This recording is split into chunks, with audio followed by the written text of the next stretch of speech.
All right, well, welcome everyone. My name is Giovanni Valderas. I am the assistant professor of drawing and painting here at Texas Women's University.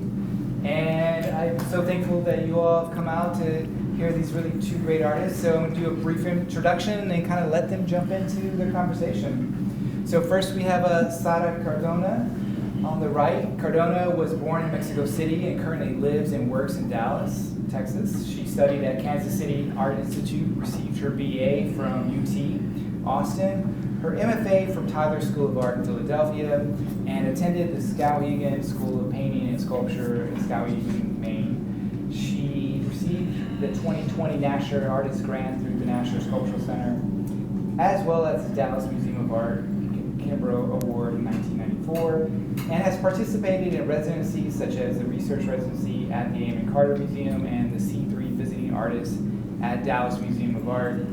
Cardona's work has been exhibited at spaces such as Kirkhofer Fine Art, Aaron Cluley Gallery, the Arlington Museum of Art, the San Antonio Museum of Art, and the National Sculpture Center, and has been featured in publications such as Dallas Observer, San Antonio Mag, Patron Magazine, Glass Tire, and the Dallas Morning News. I didn't know that.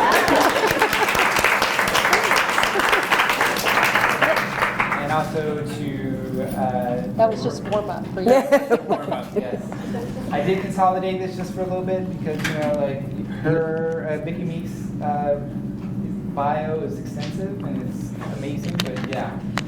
And who cares? Born and raised in Philadelphia. Woo, woo. Don't do that. We lost bad to Astros. Is a nationally recognized artist who has exhibited widely.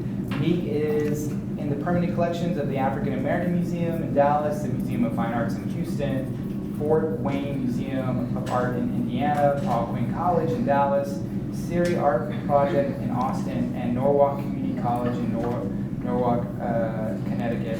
She was awarded 3 public art commissions with the Dallas Area Rapid Transit Art Program and was co-artist on the largest public art project in Dallas, the Dallas Convention Center Public Art Project. Meek has been awarded numerous grants and honors, including the National Endowment for the Arts Grant. Meek was selected as one of the 10 national artists to celebrate the 10th anniversary of the National Sculptural Center with the commissioning of a site-specific installation.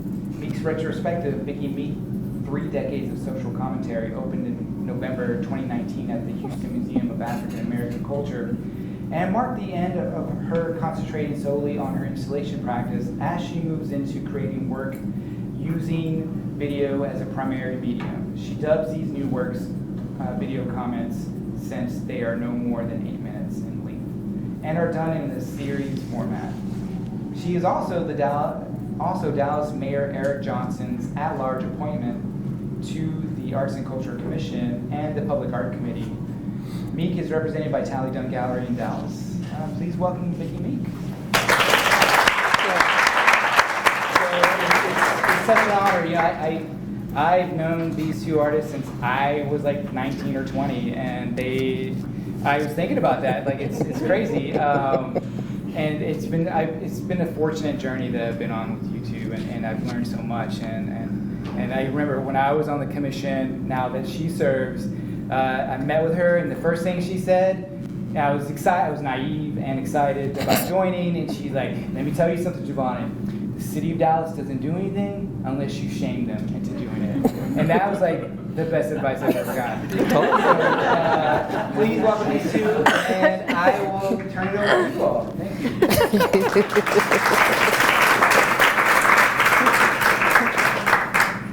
Well, it probably is important to say that Sara and I have a bond that is probably stronger than most people's bond, in that she's like my other daughter. Her mom and I are best friends, and I have known her since she was a little person, and in fact was one of my students at Booker T when she was in high school. So we do have a long history. And so as artists, I mean, when she became a full-fledged professional artist, it was my joy to watch her work evolve and the kinds of things that she was exploring. So we thought we could talk today about our practice, the things that tie us together, and then some of those issues around being women artists, because guess where we are. So, Sara, let's talk a little bit first about this whole notion of the through thread that we have in the work, both of our works, which is that sort of cultural foundation for the making.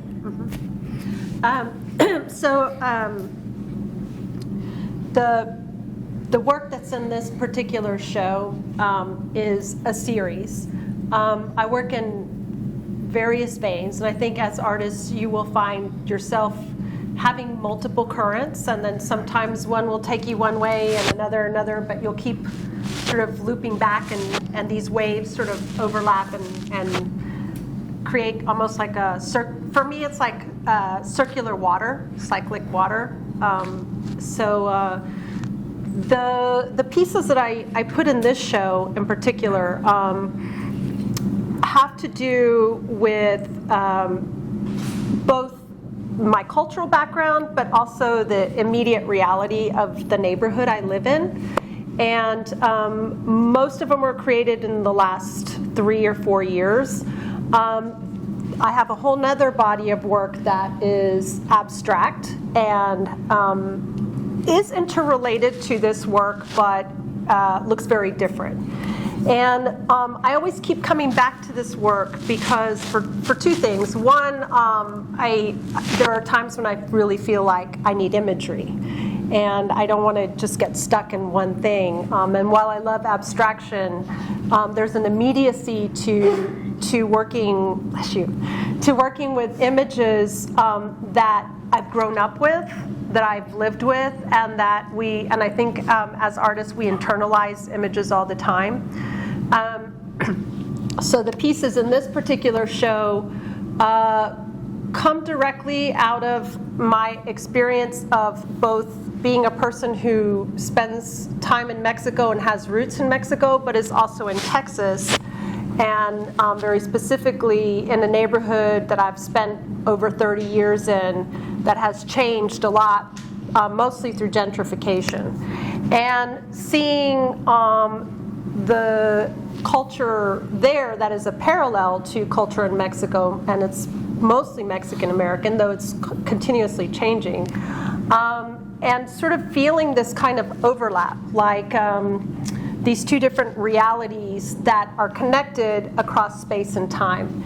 And so this work was very much an homage to my neighborhood, but also a recognition of that spaces are charged by us, and that we bring things to them, and that we come from a long, long line. Whether we know it or not, we are the transmitters of culture. So each of us is a vessel that's connecting us further back and further back and further back. So when I go back to look at culture that is Mexica or Mayan or Nahua, I don't do it through an anthropological lens. I do it through a lens of love and affection and an immediacy. I feel that is very much mine, and I feel a very direct connection to that.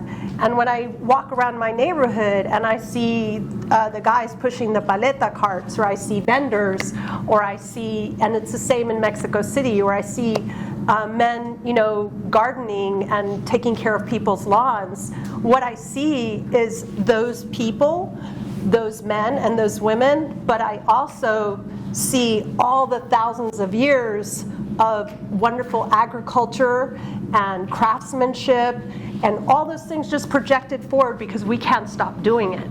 So the work that I try to create in the show is really to use my roots as a source, but to kind of bring them up and like a wellspring, bring them forward into the present, because that's how I feel like culture functions, that we're just carriers and transmitters of thousands of years of whatever it is that we bring, and we're all migrating and moving around. So I don't believe in, how can I say this, when people talk about cultural appropriation, it's an interesting concept. I've been asked about this before, and I think it really has to do with how you connect to culture and what your honest and valid experiences are.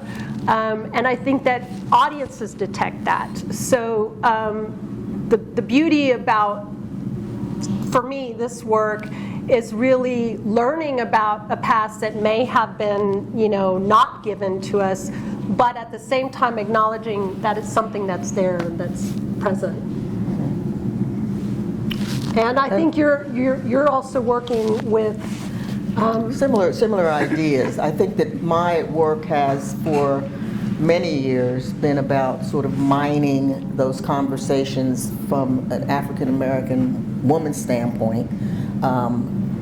Those conversations around where we fit, and the work in this particular show. I mean, it's weird to be showing work that I am just newly doing, because most of my career, my 40-some odd years of making art, has been in installation.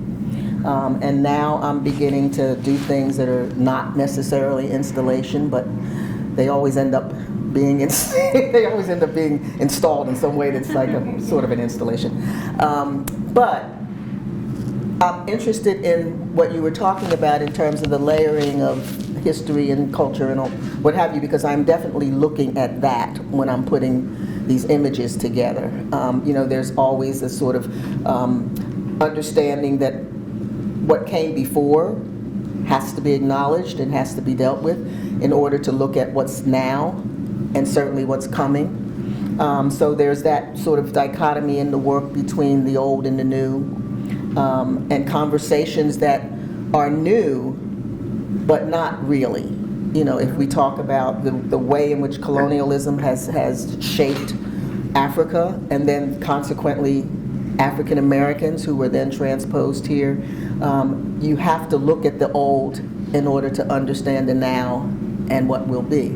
So my work is all of those things, looking at all of those things. And in this particular body of work, I was specifically looking at the way in which black beauty is erased by the colonial experience and the enslavement experience in this world. And so, I guess you could say that for me it's the same kind of concern of looking at the immediate in front of me, the young black women that I'm seeing in front of me, and then referencing back on my growing up, because I'm old, and I'm not ashamed to say that, understanding how that happened, why that's happening. I'm hoping that, as people were looking at that work, they were also trying to, factor in what is the social condition that allowed this to happen. Because I want people to be thinking about all of those kinds of issues when they look at the work. I am absolutely hoping when people look at my work that they want to research a little bit further and see, what more this could be. What is this about? So the work is definitely intentionally narrative in that regard. But beyond that, I think we talked about this other connection of the idea of erasure and how important that conversation is, especially for artists who are coming from a particular racial background or ethnic background, the way in which that gets erased. I mean, I can tell you that in art history, when I was in college in the 60s, and given away, somebody can do the math, they can figure it out. But anyway, but in the 60s, first of all, never had a woman professor. And that's through undergraduate and graduate school. Now, I was in sculpture, which was, macho man land anyway, and it kind of still is, which is really sad, but it really kind of still is. But back then, it was absolutely not a field where women dominated in any way. The women, they tried to push you into printmaking, They didn't really want you in painting either, but you know, they definitely didn't want you in sculpture. So I didn't have any women, and I absolutely, positively, through graduate and undergraduate school, never had a black professor, ever. So essentially, I was in a situation where what I was interested in was not even understood, much less supported. So the idea that my cultural interests and my aesthetic interests were erased from, I mean, they weren't in the history books. So I was very lucky in that I grew up in Philadelphia, where there was a very vibrant black artist culture. Mm-hmm. My father ran a center where he had exhibitions, and so I was steeped in understanding that just because they weren't there in those books I saw didn't mean they didn't exist. But there were others who, when I went to RISD, I was the only black female in the entire school. Needless to say, I didn't last long there. I transferred to Tyler, and it was different, you know, being at least outside of Philadelphia. I was, you know, amongst a lot of artists. But it was an understanding that you really were superfluous to that whole artistic conversation, because you never saw yourself. You never saw yourself educating the student body, and you never saw yourself in the text, the main text that were being used to teach about art. So the notion that you had to basically allow whatever was in your imagination to begin to define an aesthetic that was not being supported by anything you were being taught, that was a very lonely experience. Mm-hmm. And it's something that, unfortunately, in many instances, is still happening today. You know, if you just check out your own situation, you know, in your school, to see how many black students are there, you know, how many black professors are there, you'll see that the arts still have that deficit. So you're constantly working against the tide as far as, you know, your artistic practice is concerned. Yeah, absolutely. I think when I think back on the people who have most impacted me as artists and supported me, they actually have been mostly women. Mm-hmm. It's not that I didn't learn from other instructors. In fact, I will tell you that I ended up at Tyler School of Art because Vicki told me about Tyler School of Art. I was applying a lot of different places, but it ended up, it wasn't a school that I had known about. I ended up going there, and the two instructors that had the biggest impact on me were Donna Nelson, who is a woman, and she's a fantastic artist, and oh my gosh, painter. I'm having a mind blank. It happens. Anyways, women have been very supportive for me. Besides you and my mom, my own mother has been a great model. Actually, just even here regionally in Dallas, other female artists see me. You have supported me. You've given me a lot of information over the years. Viola Delgado. So I think that art, because your time in school is very limited, when you get out, actually what you discover is the network of other people.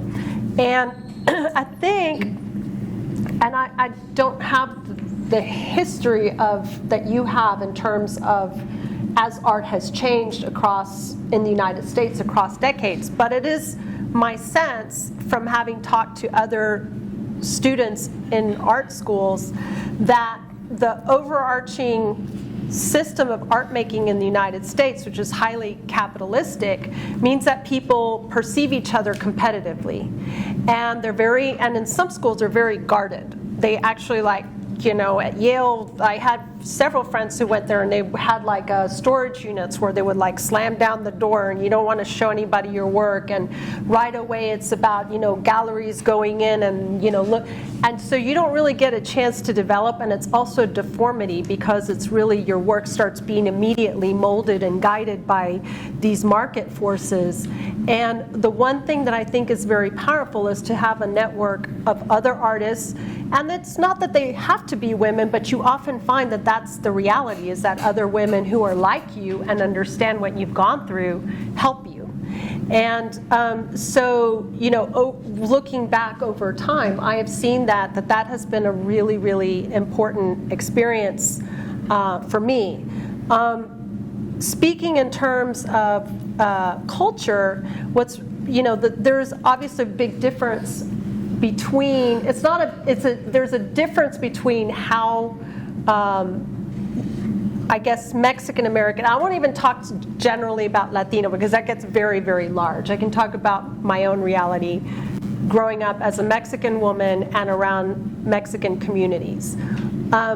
There's a little bit of a historical difference, but not in terms of how people are treated, just in terms of our connection to this region and the land here, and people having been here all along. Obviously, there's new waves of migration coming in all the time, but the kind of erasure that you're discussing is a very painful and deliberate shaming of a culture that's right there in front of you. So you don't have to, I think about how painful the Black experience is because a lot of artists are trying to recover, but that lineage has been broken. So you actually don't know if you are from a Yoruba or where you might have some ideas. But in the case of Mexican culture, it's actually just here and the language still persists and everything. What has happened is that people get shamed.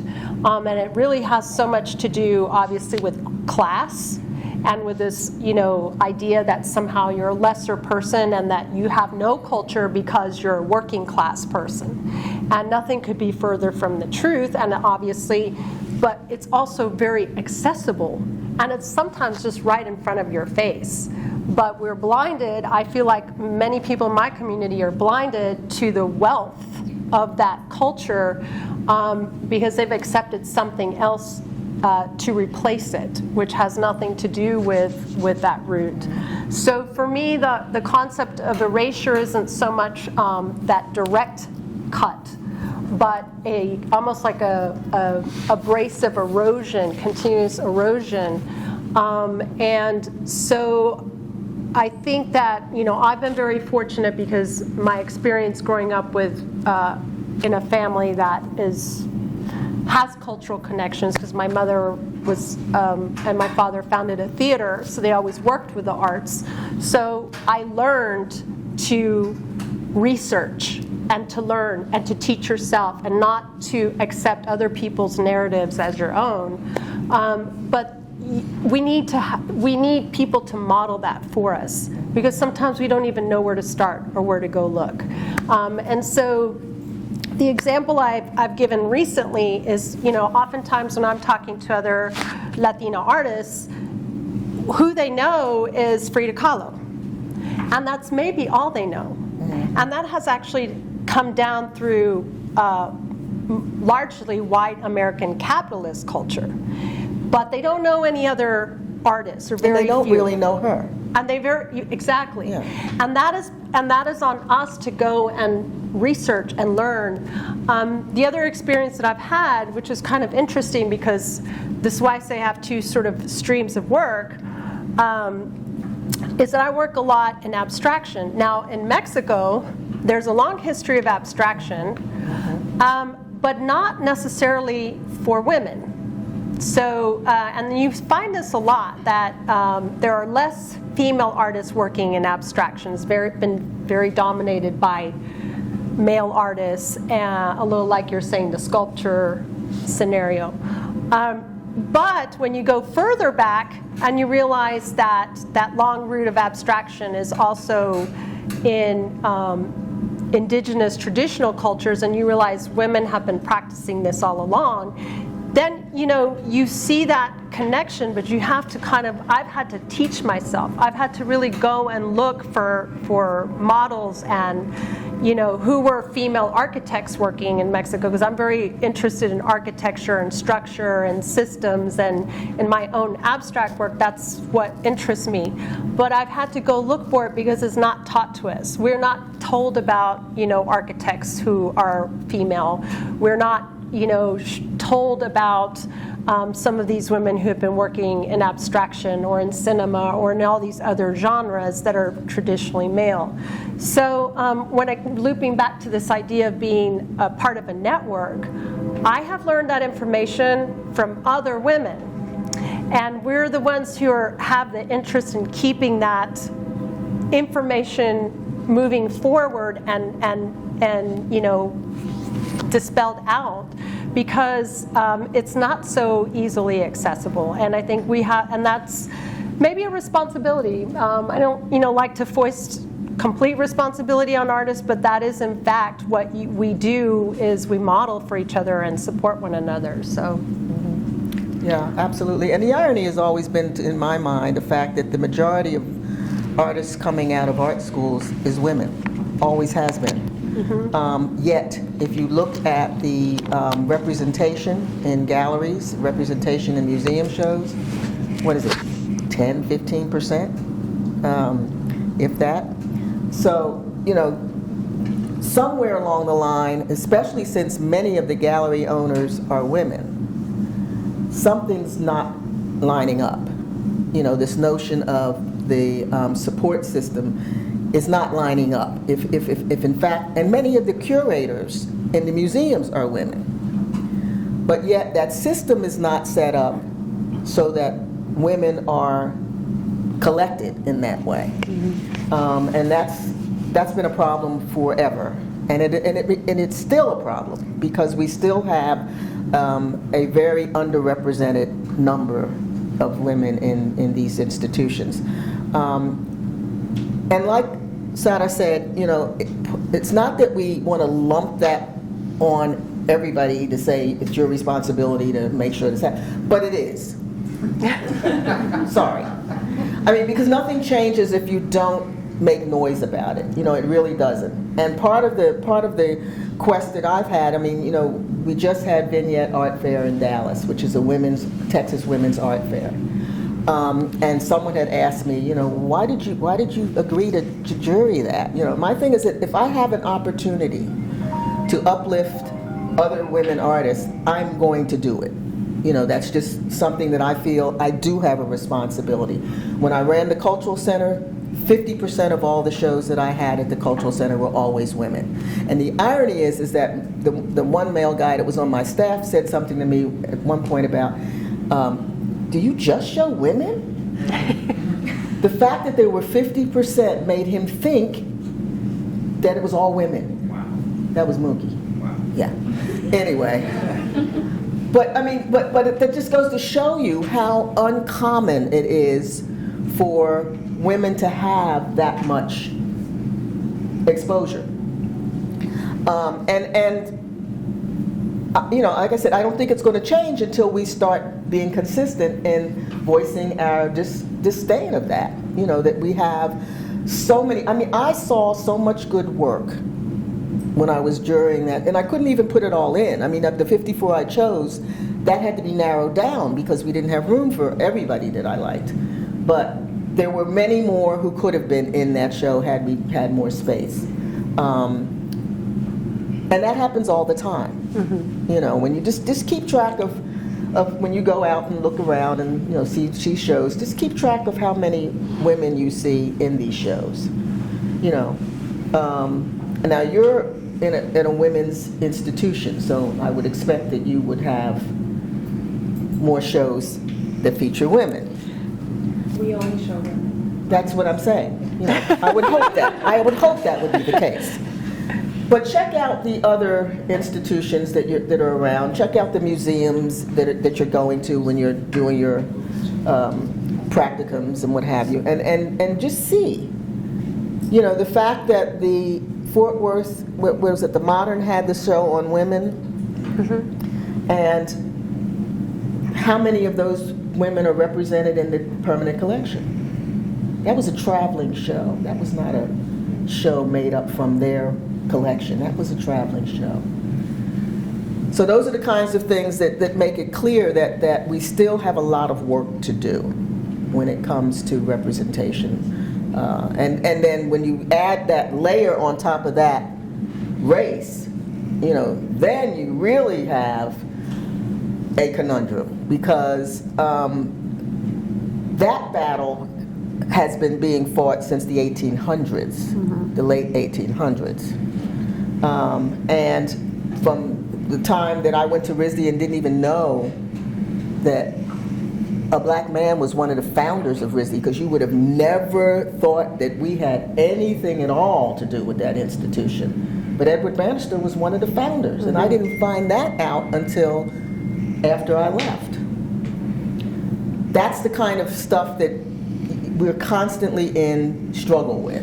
We're constantly having to deal with.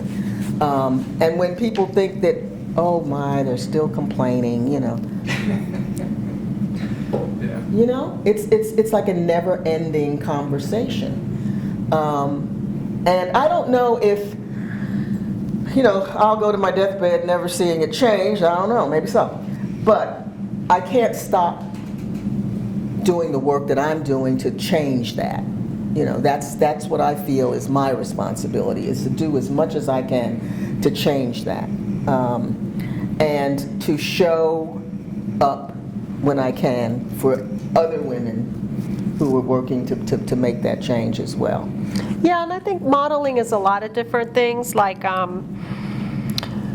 it's an interesting thing. If you are an artist of color, if you're black or Latino, or you're coming from a culture that has not been, because I actually don't really like that term of color. It's just you're not the mainstream. Just you're underrepresented. Call it what color it is. If you're black or you're brown or you're yellow. That's right. So, but I think the thing is that you should do anything you want to do. I also don't like the idea that you have to somehow represent your culture. You will represent your culture by just working and being an artist, and everyone's work should be supported by each other. So women, as long as we're supporting one another, I don't think that necessitates like I have to make something overtly Latino because that's the system we also have, which is the only way you can get into a show now becomes, the show about X, Y, and Z. And I think,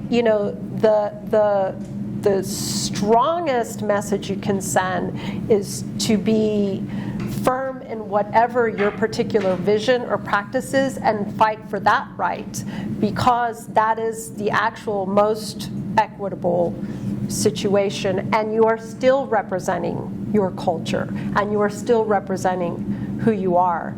So I've experienced that over the years. I've been asked to be in shows that are strictly about Latinas. I don't have a problem with that because I am a Latina. I don't like when I've been asked to make work that somehow deliberately forces me to represent something. If that's not what I'm doing, then that I can't. That's not something that I recommend people do. But I think what's important is that we support each other, and that you are. I always am open about being a Latina woman because I think that is what I can model, and I will support other artists that way as well. So I don't know, I just think right now the system is so... Well, it's a market system. It's a market system, and that's just exactly. the reality of what the arts in America are about. It's a market. And as is true of any market, it's about who controls the market. Mm-hmm. And that determines what gets shown, what gets collected, what gets showcased, what gets written about, because that's the other side of this we haven't talked about. It's just the whole idea of what kind of critical eye is on this work, mm-hmm. and who's writing about it. Because if it's not being written about, then at some point it doesn't exist. And that's just the reality of anything. If it's not documented in some way, at some point after that person is gone, it's like it never happened. So there are all these areas where we need to have some agency, mm-hmm. around, and criticism is certainly one of them. I always tried to write something about all the shows that I did, so just for that very reason, so that there would be some documentation of that artist's work. You know? Yeah, because that goes back to what you're saying about erasure. You can't find things from the past if Exactly. they're not, you know, they are there, but if they're not recorded Right. and shared. Right. Yeah. I mean, that's why catalogs are so important, you know. A lot of places have eliminated the production of catalogs, but they were some of the only ways that we knew that certain black artists existed at one point, because there was a written record of that person, because you couldn't find them in the history books. But we did have these catalogs that we could go back and you know, look at archives and find. So all of that is all part of this whole discussion of erasure and what's needed in the field. I want to make this be more of a conversation with an audience, if that's possible. Totally fine. Because I hate just, you know, rambling. No, I don't. You know, I love rambling. You know, I love rambling on. But I really would be interested. All of you've seen our shows. You know, I really would be interested in hearing something about your reactions to the work, and if we can have a dialogue about that, Yeah. rather than me and her monologuing. If you could, if someone asks a question, just repeat what they say, since I don't have another microphone for it. Oh, Okay. okay. Anybody got a comment? It doesn't have to be a question. It can be a comment. Yes, Miss Julie. I would like to ask Sara about the sculptural piece and with the sound specifically, just a little bit about if that's a new area for you or just, Yeah. So, Repeat the question. Okay, so the question was about the sculptural piece with the sound, and if that was a new piece for me.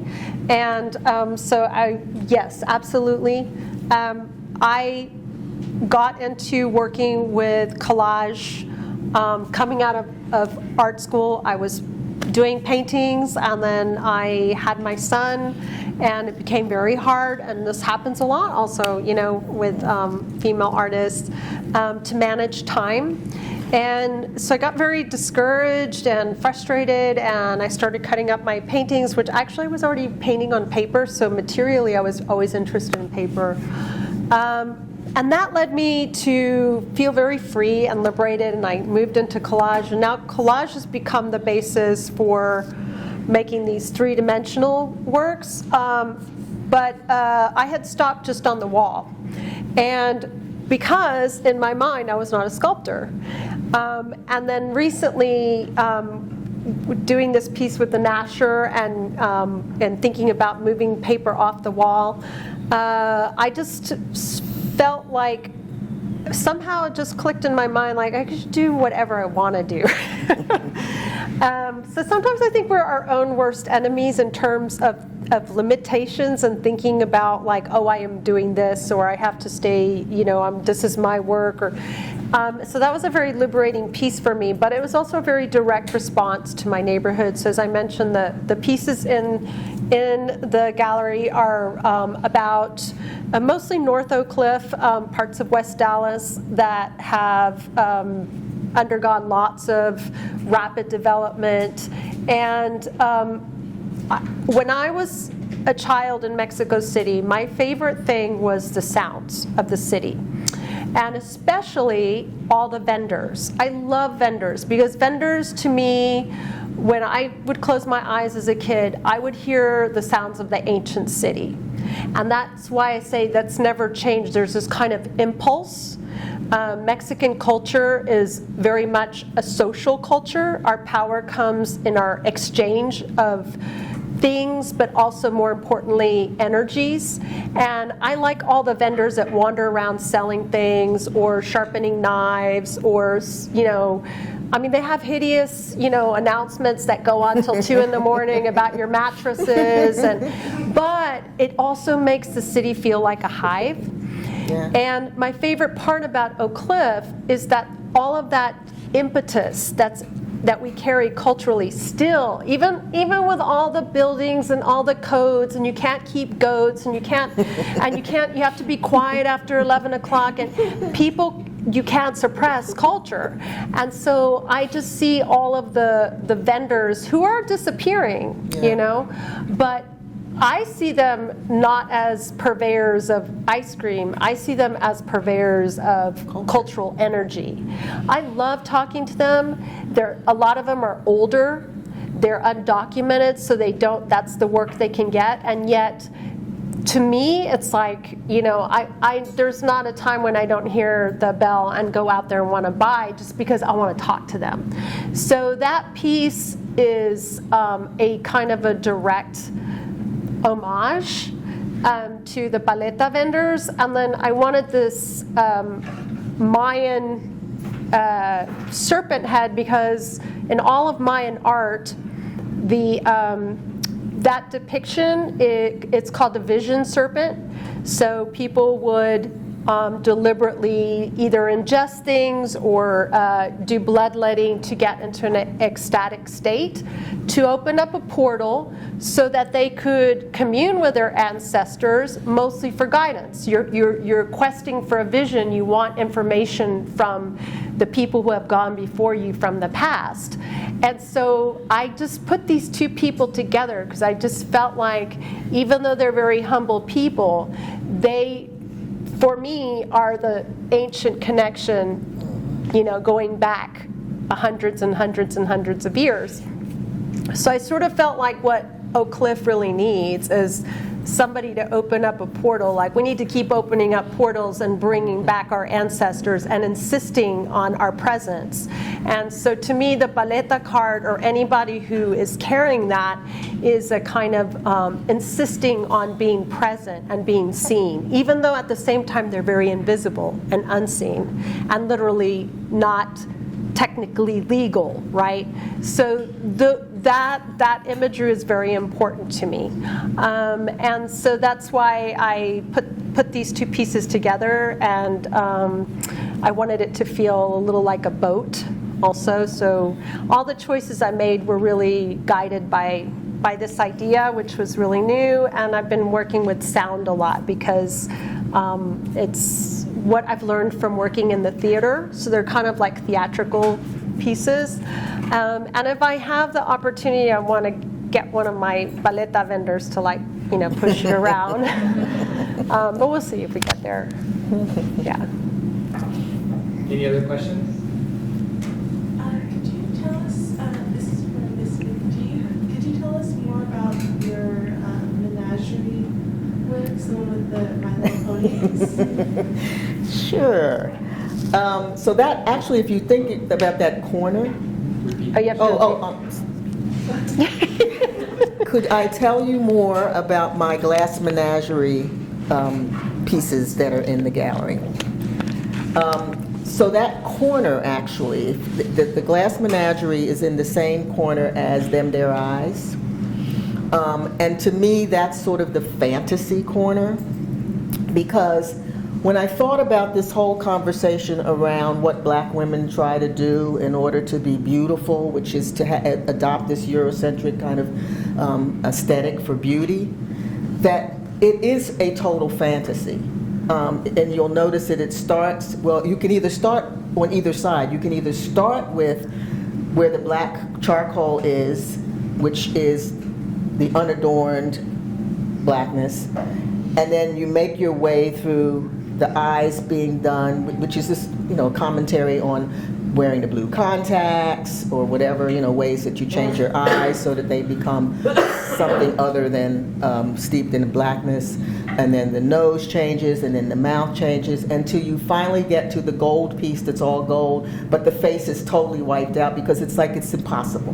You cannot get there. So that was, and then the My Little Pony. First of all, I've always thought My Little Pony was the oddest thing I'd ever seen my child want. I didn't get it. It was like, what is this? But for anybody, they're now, this is an old toy, because my daughter is 37 and she had one as a child, But that pony with now it's like a totally sexualized thing. with, you know, the lashes and the hair and the tattoo on her butt. You know, it's just like, it's too much. But in any event, but I see that as just a fantastical kind of an image. And in that little garden of fantasy, you know, that's what those pieces represent.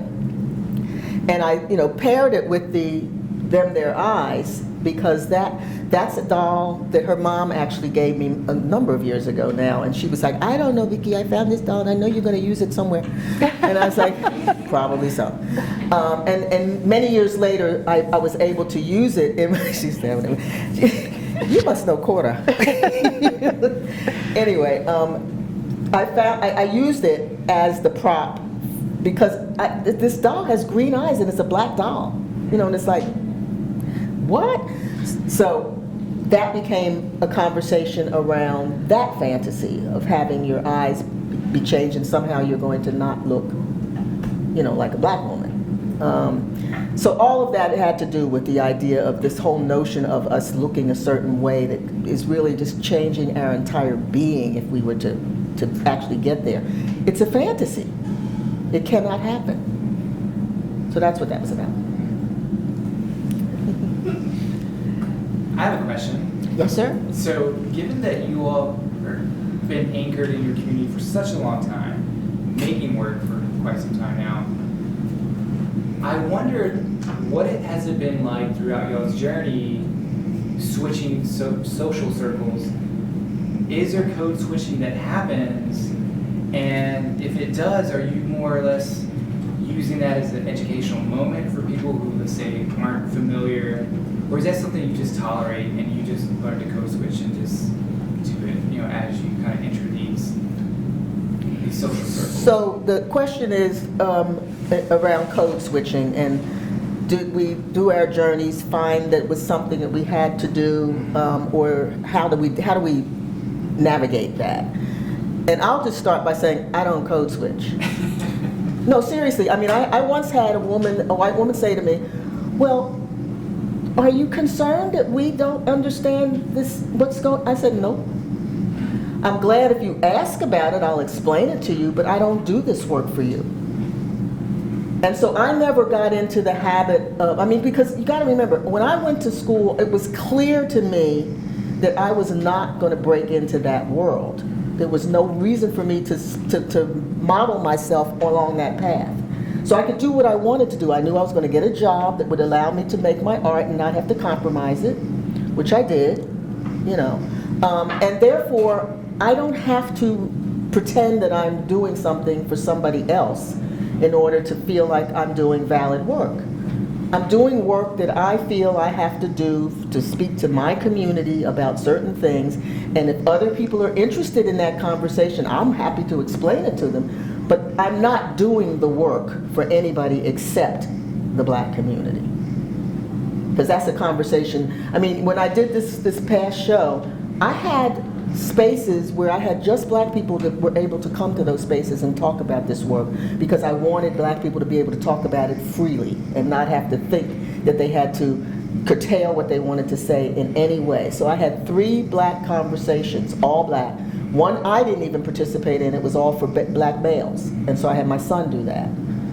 But I don't know to this day what those men said, but he said it was a really honest, deep conversation that black men were having around their role in black women's feeling less than. You know, so these are the kinds of things I do because this is the community I want to talk to. Now, other people appreciate the work. I'm happy about that. But that's not who the work is geared towards. So I don't code switch. I'm trying to understand, like, you're talking about code switching in terms of... Like, how hard is that? Is that something you navigate towards? Like, you deal with, like, city politics and donors and things like that who aren't, let's say, as familiar with the culture you come from. So do you find yourself having to explain a lot more things than you usually would, you know, in your own neighborhood? And is that tiresome? Yeah, it's tiresome. I do agree with Vicki. I can honestly say I've never felt like I've compromised my art. And I'm grateful to have had, again, back to this idea of models, I'm grateful to have had people model for me how to keep integrity in my work. I think the complication comes with markets. And it is a hard thing as an artist when you have to make a living and sell your work. So I will not be disingenuous and say there aren't moments when I feel uncomfortable with whether I'm going to accept, making my work freely and not having to deal with a market system where I know that I am being part of that and being played into that. I think that right now we have movements where, and thankfully, artists are being shown everywhere much more. Brown and Black artists are having more opportunities, but again, sometimes they're couched in these, very specific terms. I worry that it's just a trend for the moment. Do you take advantage of that? Yeah, get your work out. But I think you can't lose sight of, like what you're saying, Vicki, who your audience is and why you're doing the work. When I work with city people, I am younger than Vicki, so I'm learning. There are moments where it's not your responsibility to teach or train or, we're kind of getting into policy and other things, but there's a whole EDI industry that I don't want to participate in anymore. I did my fair share of that, and I felt like I saw hundreds of thousands of dollars of money being used to train white people to be sensitive, when I'm like, if you had just given that money directly to artists to do their work, let them catch up. So I think it's become kind of an industry, and I don't like participating in that. And no, I don't do that as much anymore. I have to do certain things with donors for the theater. There is a level of education through grant writing and that kind of thing. But I don't know, I guess, I'm not sure if it's code switching or what. It's the reality of being a working artist, and especially if you're an artist of color, you're dealing with the white industrial complex all the time. So that's something that you're not, it's not going to change overnight. And I think that's something that has to be navigated, but if you're grounded in the purpose or function or why you're doing something and the work you're doing, and especially committed as an artist, then I think it's going to guide your choices. And I don't know, that may not be as strong a conviction as Vicki, because I feel like sometimes I can't turn down money for a play, or I can't turn down money for a show, but I certainly would turn down money if I was asked to compromise the work or my community. Nice, thank you. Any other questions? Ooh, such a big room and no questions. This was a serious talk. Nothing else? Well, it is coming around 7. So All right. Well, I guess if you all have questions, you can talk to the artist. You got 5 minutes. Yes, ma'am. So, y'all are both professional artists. How did you start, making money on making art? So the question was, we're both professional artists, and so how did we start making money off of our art? Should we tell them the truth? Still ain't making no money actually, off of it. I think there's a lot of ways to make a living as an artist. So the first thing I would say is go forth knowing, it's a hard job, but if you like what you're doing and you're committed and you're very focused and intent in your intent for what you want for yourself, you will find that there are opportunities. Now, you also have to kind of invent them, and there's a lot out there So you don't have to participate, strictly like in a gallery or try to sell through, another person. You have the luxury now of like the internet, which, for better for worse, is a good way to have direct communication with people. There are plenty of ways you can work with other artists. So, I manage a theater. We work with a lot of visual artists, and we commission works. I think there's a lot of inter-network working now that is quite helpful. There are shows you can fund by learning how to look for money to support your work, or to have a grant, or to do a residency. I would say there's small ways, but you patch them together like a quilt. You start with one thing, then another, and you have to try lots of different things. And I think that's the only way you can kind of start building things. And oftentimes, I've had the experience where I'll do something where it's a free. You're just in a show, or you are, doing work for a project, and maybe you're not getting something monetary out of it, but if it's something that you're interested in and it connects you with the right community, because it's a community you want to be with, it will lead to something.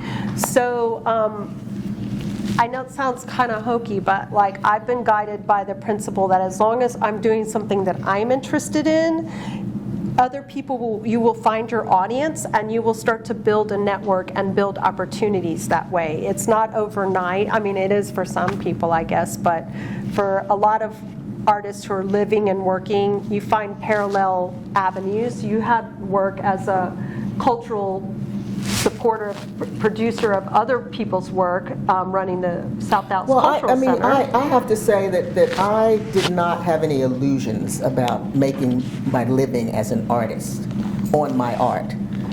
And in this country, only 3% of all artists ever do. So, to get out of art school and say, I'm going to make a living off of my art would have been delusional for me. Now, I'm a lot older than her.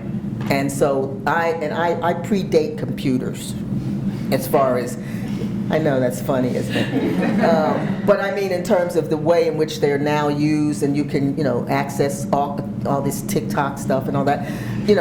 We didn't have any of that.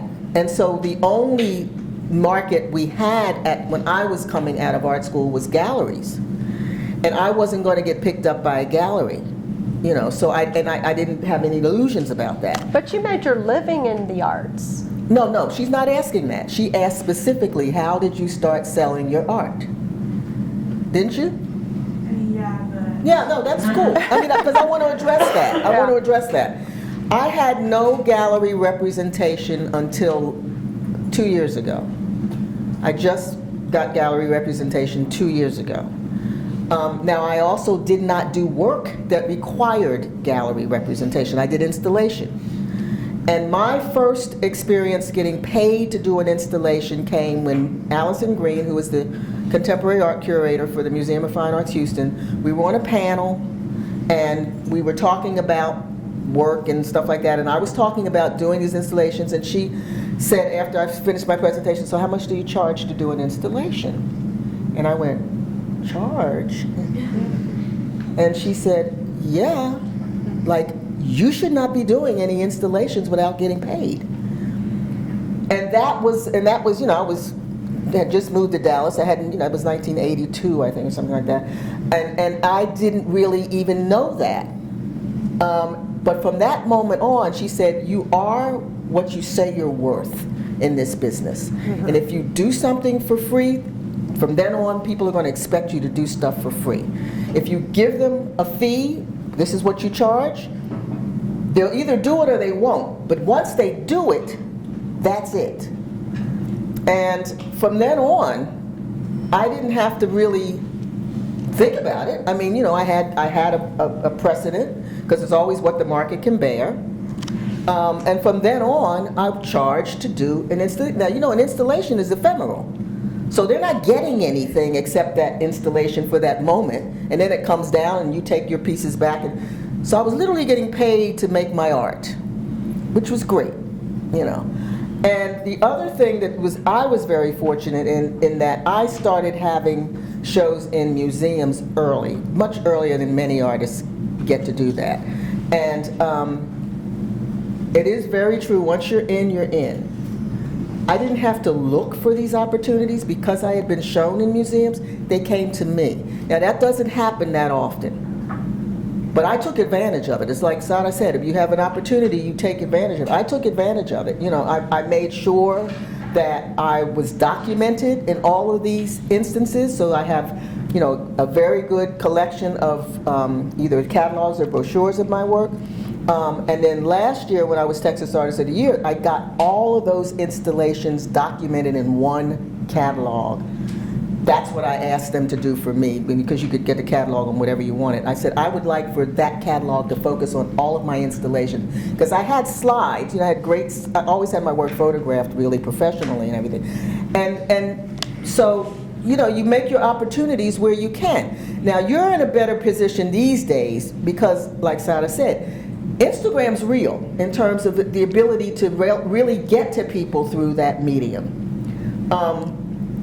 I would be taking advantage of all of these potential social media ways of getting the work out, because galleries are no longer the viable way for an artist to sell, quite frankly, because they're an expensive endeavor for someone, and most galleries can't afford to do the kind of marketing that you can get to that they can't. So I would say being as innovative as you can. Exactly, and you know what? If you About don't getting have the work out. if you don't have an opportunity, create one. Like, so I would say my experience, and I know we have out of time, but my first time getting into a museum show came from a woman who I invited to come see a show that I put up myself. So I went and looked for the space. This was at the Performing Arts Hall in the city of Dallas. That space, I heard, was they were looking for artists. I went and put a whole show up there. It wasn't even a real gallery space, but then I invited a lot of people that I wanted to come see my work, and one of those people ended up being the curator who was in the museum in San Antonio. And if you don't have a space, you can do, there used to be a time when collectives, Denton had a lot of collectives, and they did quite well. And you can do that. If you're not getting shown, then you can get together with 3 or 4 people. I mean, this is old practices, but they do work. You just have to be your own, you actually just learn how to be your own boss and administrator. And marketeer. And if you're an artist, you're many things. You're, your transport system, your marketing, you're doing all those things. But you do have to just take as many opportunities that feel good to you. Right? So that's why I was saying not that everything has to be free, but if you have the opportunity to show in a space, even if it's a group show, but you can use that to invite people, one thing always leads to another. And I think that's you start out and you build. And the other thing I wanted to add, I know we're out of time, but I always tell, especially emerging artists, that jury shows, you check the juror. Mm-hmm. If the juror is someone who is connected to an institution, and not just, and I'm not downing independent jurors, curators, because I'm one of those. But if there's a curator who is attached to an institution, you go for that show. You enter that show. Because if you can get your work in front of somebody that has the ability to then show your work, that's the goal. Well, thank you so much, Vicki and Sara. I guess before we go, can you tell us of any upcoming things that you have that you can pay attention to? Okay. Well, I don't have any exhibitions coming up immediately. I just became a fellow for the Nasher, so I'm working on a big community project that will be, for 18 months, will be culminating in something. I don't know yet what, but I'll be concentrating on that, and then I'm working on another video that I hope to premiere.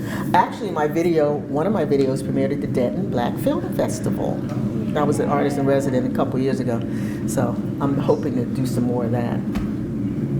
I am going to have work in San Antonio actually it's a group show, and it's curated by a gallery owner who owns a gallery there called Prensa House, and the show is actually called Soy de Texas, and it's a collective of artists who are going to be in a fairly large space. It's owned by the city, and it's going to be up through July 2nd and opens February 3rd. So I'm creating 2 new pieces, and I was going to say take opportunities of these kinds of group shows to keep creating new work, because that's also important, like keep innovating.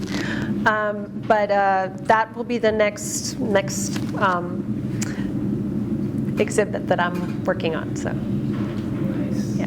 Well, thank you all so much. Thank you all for coming.